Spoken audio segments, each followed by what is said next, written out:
Hello, Giants fans, and welcome to your Valentine's Views podcast for Monday, December 5th.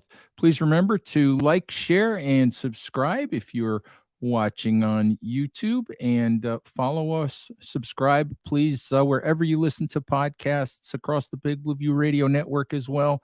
All right, here to help me discuss Sunday's 2020 tie between the Giants and the Washington Commanders, as always, is Big Blue View's Tony DelGenio. Tony, how you doing this morning? Have you figured out how to feel about Sunday yet? Oh, I figured out how to feel about Sunday a long time ago. After the game was over yesterday, I tweeted Giants lose to Washington 2020 and said, Well, yeah, it's in the locker room. A lot of the players didn't quite know how to take it. They said it felt like a loss. It felt kind of empty. They didn't quite know how to process it. In the overall view of the thing, when it comes to the playoff picture, tying the game obviously didn't hurt as much as losing the game would have. I mean, it puts a lot more importance on that game in Washington in 2 weeks. It doesn't hurt the Giants as much as losing the game would have. But this was a missed opportunity. This was a game that when you go back and look at it, the fumble in the first on the first possession that gave Washington 3 points, 20-13 lead in the third quarter, and then really a complete failure by the offense the rest of the game. This was a game that was there for the Giants to win, and was just a huge missed opportunity.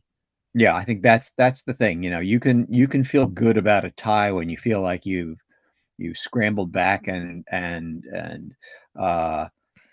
robbed the other team of a victory in a game that they should have won. But I thought that after the first quarter, this was a game the Giants mostly dominated and should have won. And as you say, it's the plays that were left on the field, either because of poor execution or I think poor play calling, that or uncontrolled emotions in the case of John Feliciano's penalty.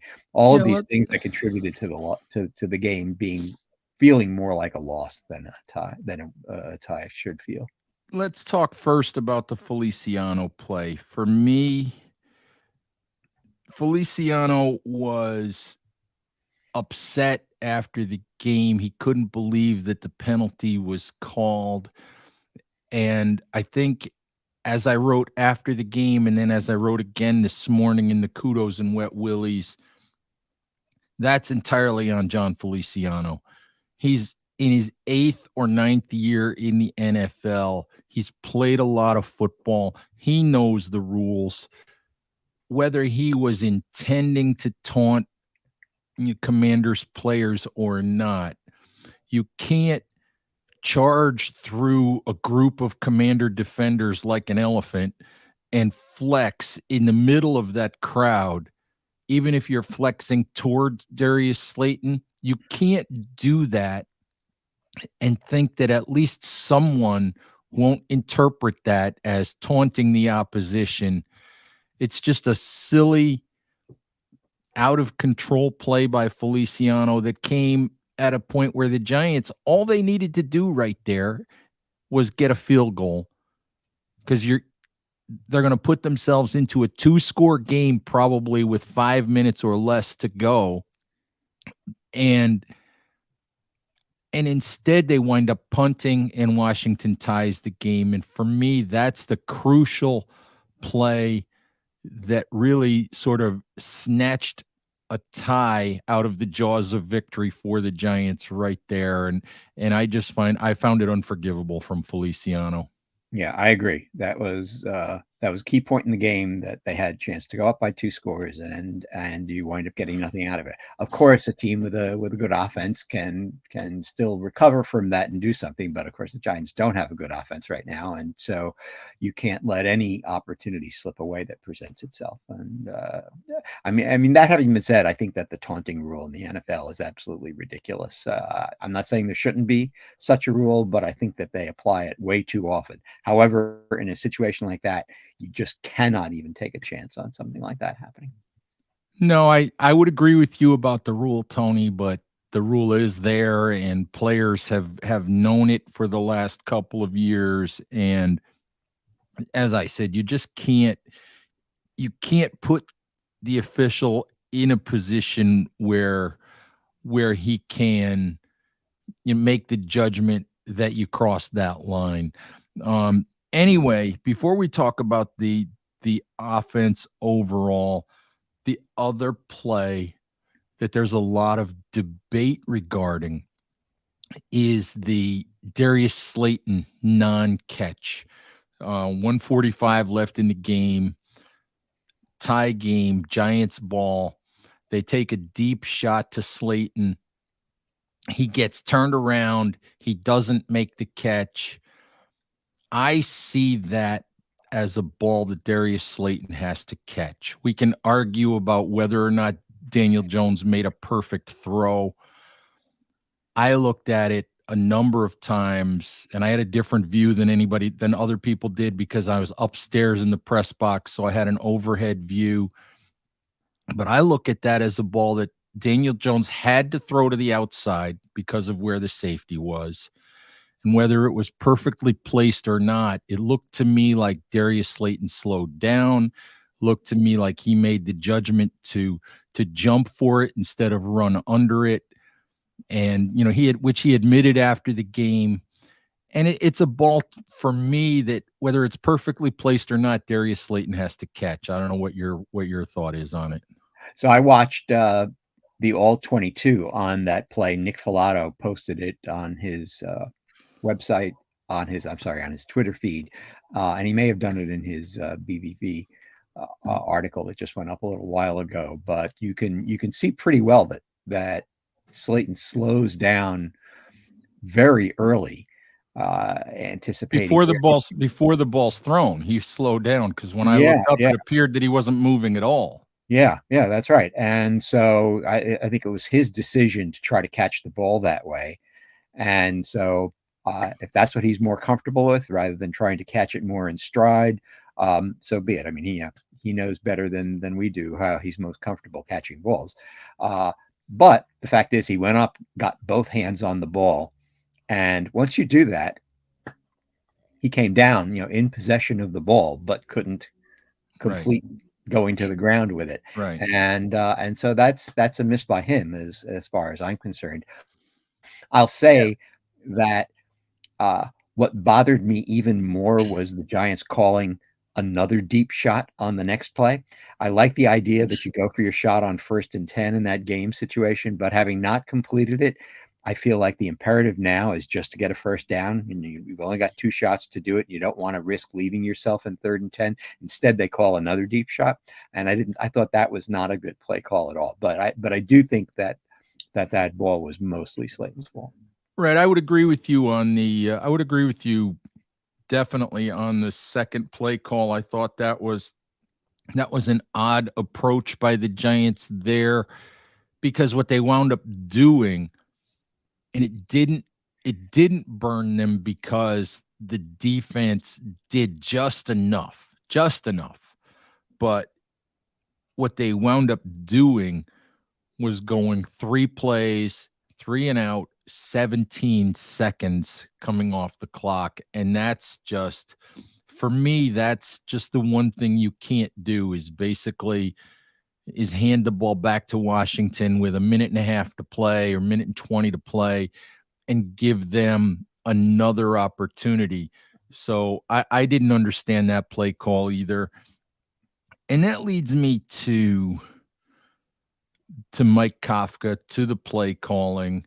And it was interesting. Brian Daboll said after the game, when he was asked about the second half offense, he didn't take a shot at Mike Kafka, and he said that he supported what was done and how the Giants approached the offense, but they went 6 consecutive possessions where they punted.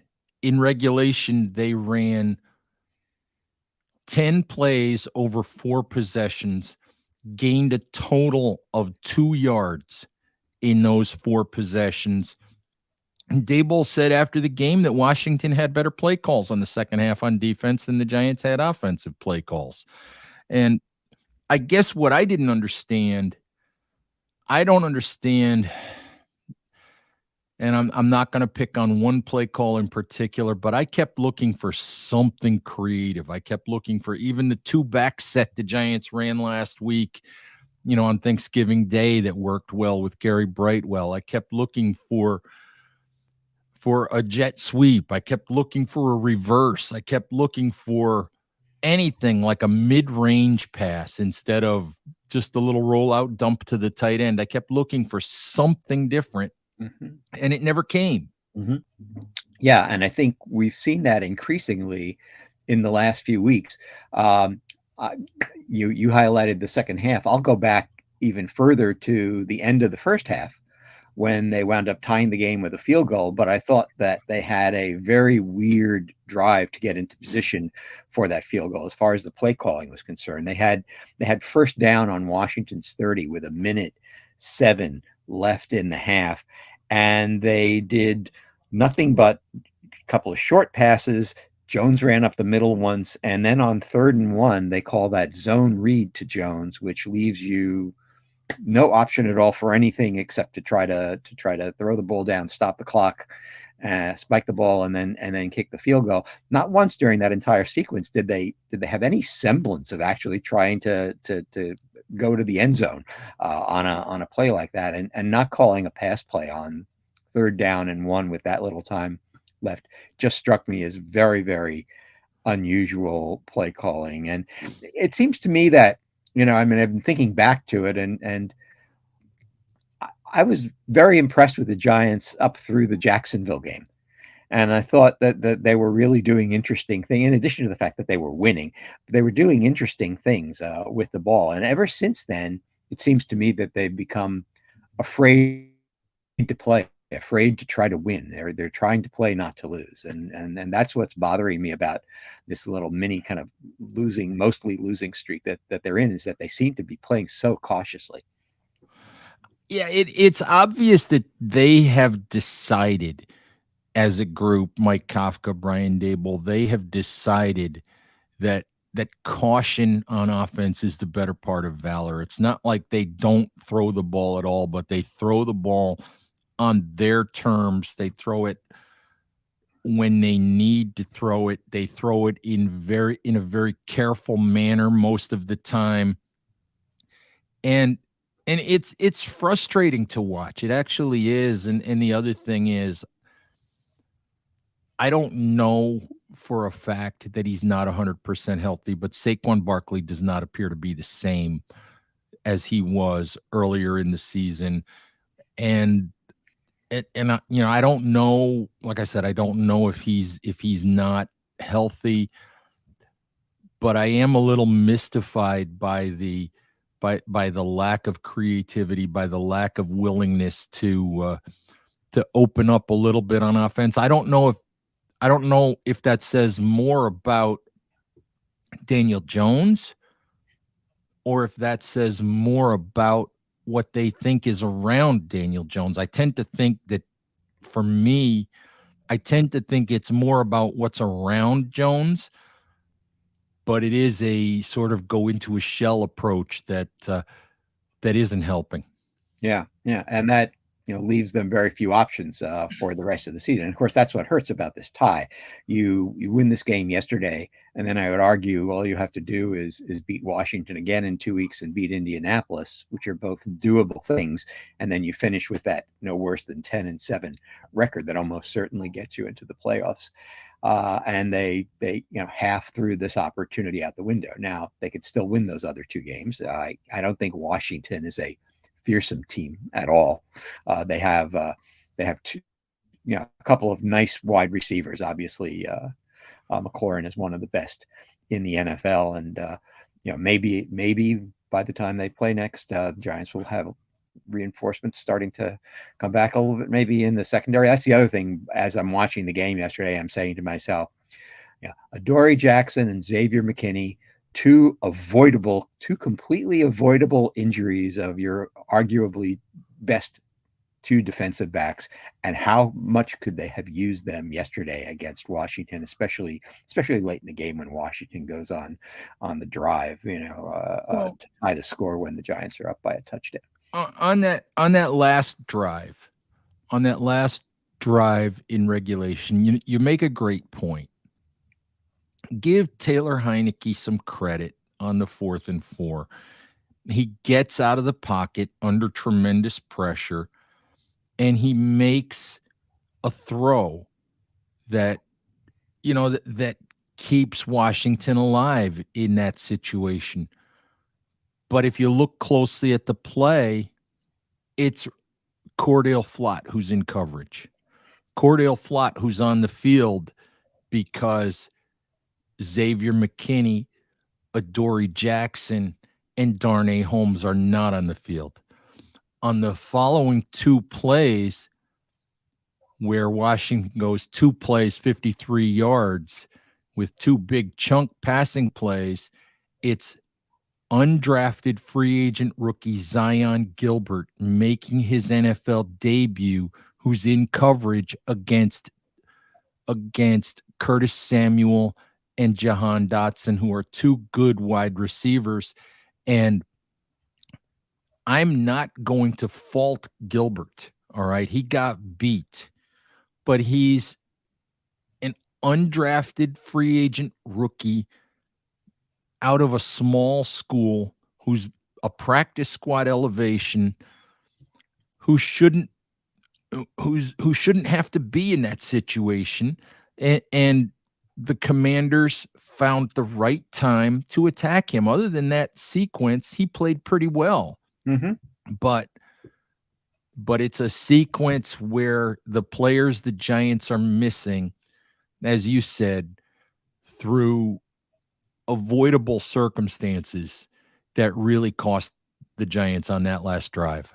Yeah, and if they wind up not making the playoffs this year, then you look back to having Adoree Jackson return punts and Xavier McKinney making a very irresponsible decision during the break as the reasons why they didn't make the playoffs, as far as I'm concerned, because I think they're putting the Giants really in a bind defensively. I mean, the flip side of things is that the Giants' defensive line is looking quite good with Azeez coming back and playing very well. I thought Kayvon had another great game yesterday, and Dexter had another very good game yesterday. So they've got a lot of strength up front, but in the defensive backfield, they're playing mostly guys that should not be out there starting.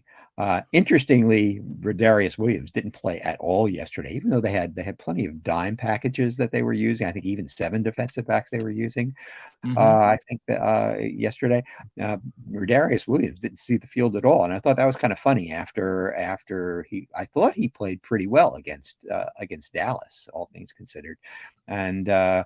So I'm not sure what's going on, with the Giants' personnel usage and the play calling, but something is funny compared to the way things were about halfway through the season. Yeah, it's interesting. Rodarius Williams, Tay Crowder, I saw, and I haven't really dealt with it at this point, but I did see, I think both guys took to social media after the game and expressed a little bit of frustration about not getting out there.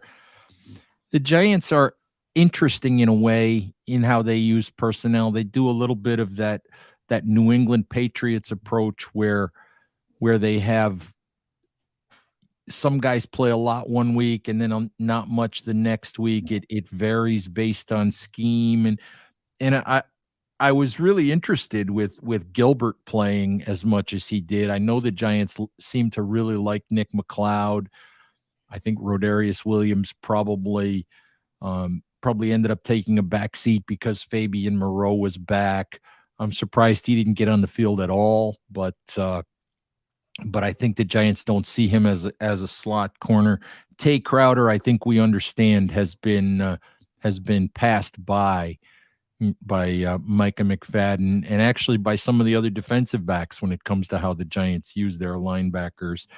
But I think that one of the takeaways from all of that, when you're rotating personnel and matching up and sub packaging and trying to get the right guys on the field at the right time, is that you just don't have on this Giants team, you just don't have right now enough every down players. You don't have enough guys who you trust to leave on the field.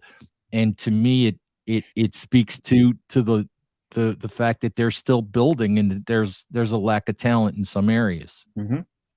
Yeah, and I think it's become very obvious on defense that they feel that the guys that they drafted, other than Kayvon, are just not ready yet to handle an NFL load. So you're not seeing Cordell Flott very much. I mean, he played some yesterday. I think it was more in these heavy DB packages, right? That he saw the field, and I think I don't know if I saw Dane Belton at all yesterday. He may not have played.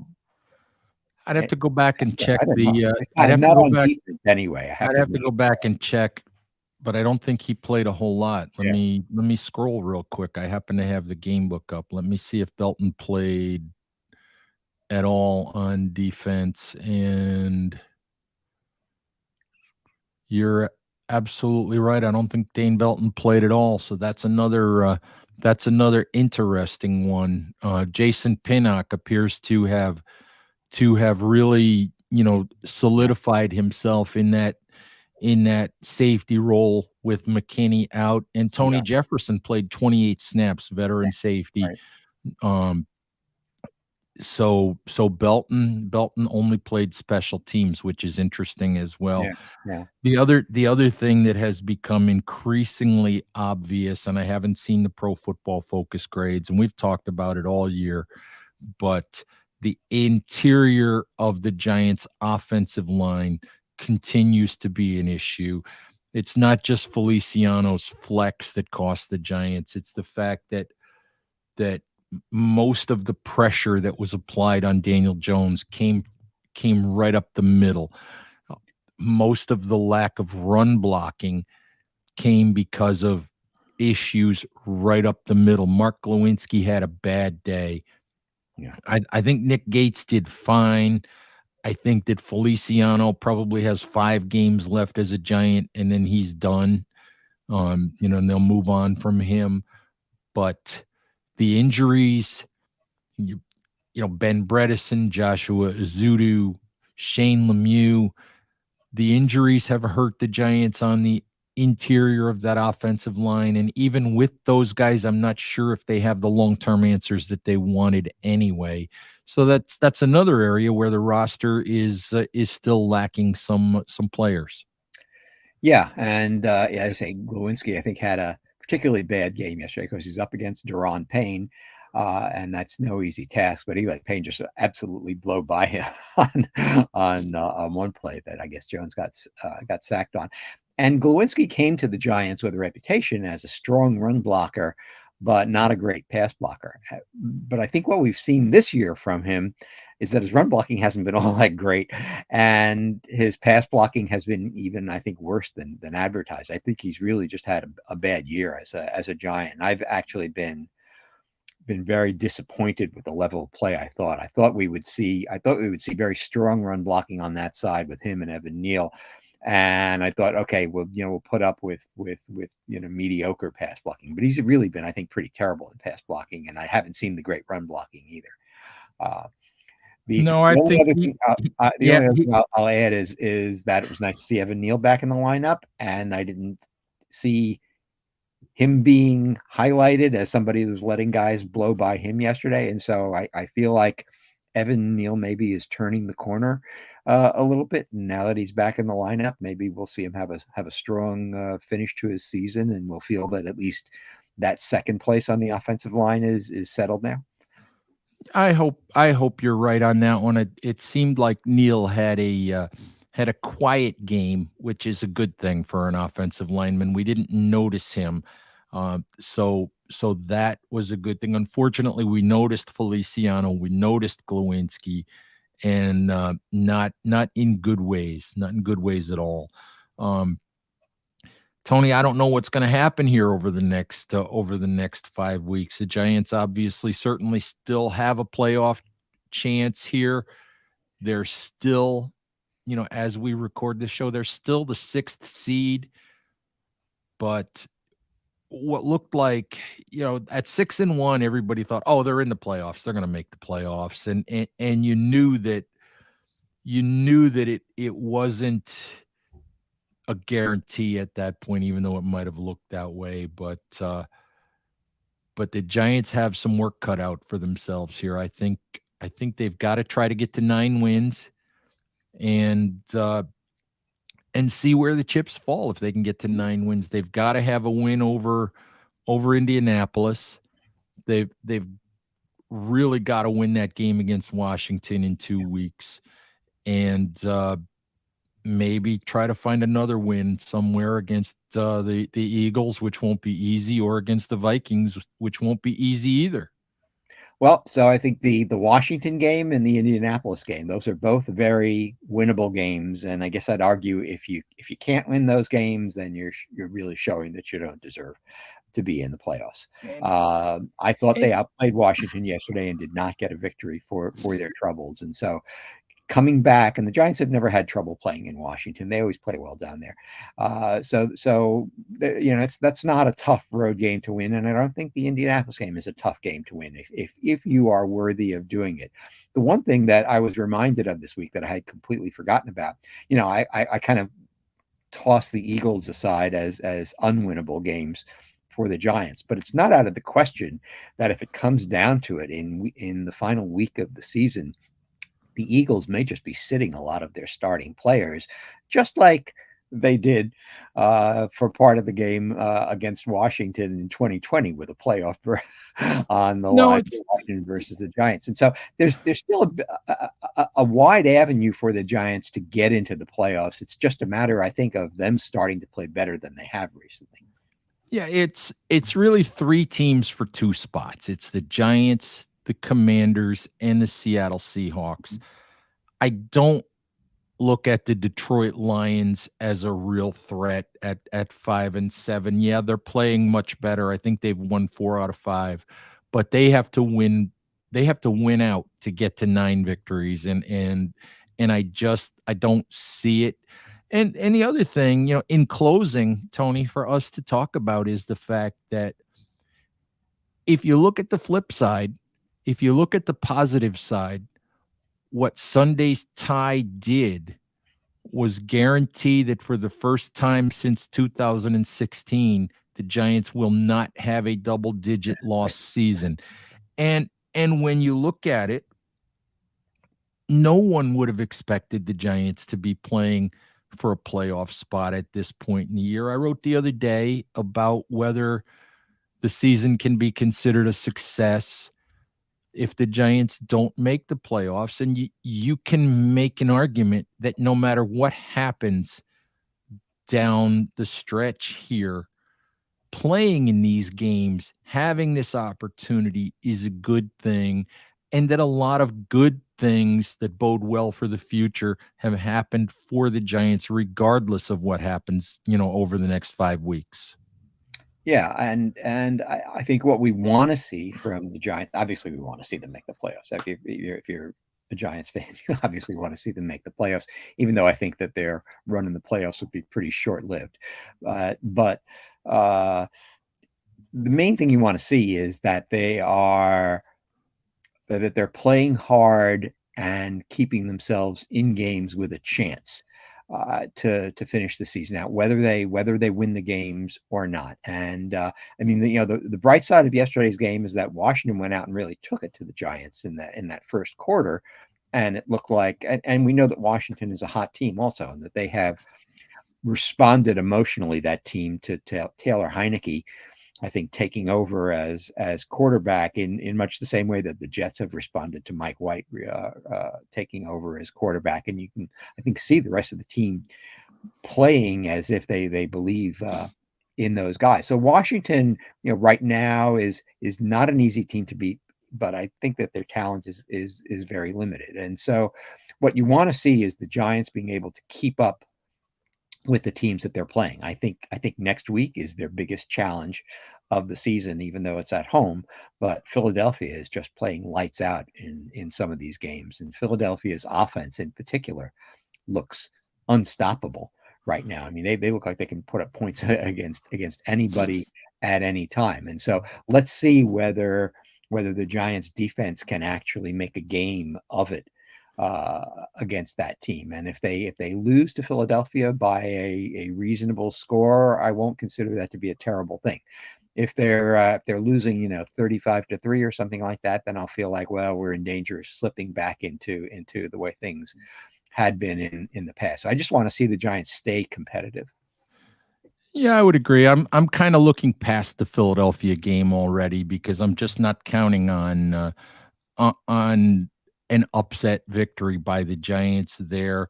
I'm pointed toward the games that come after that as the ones that are really, really important for the Giants. But as you said, you never want to get blown out. So hopefully the Giants make a good showing on Sunday against the Eagles.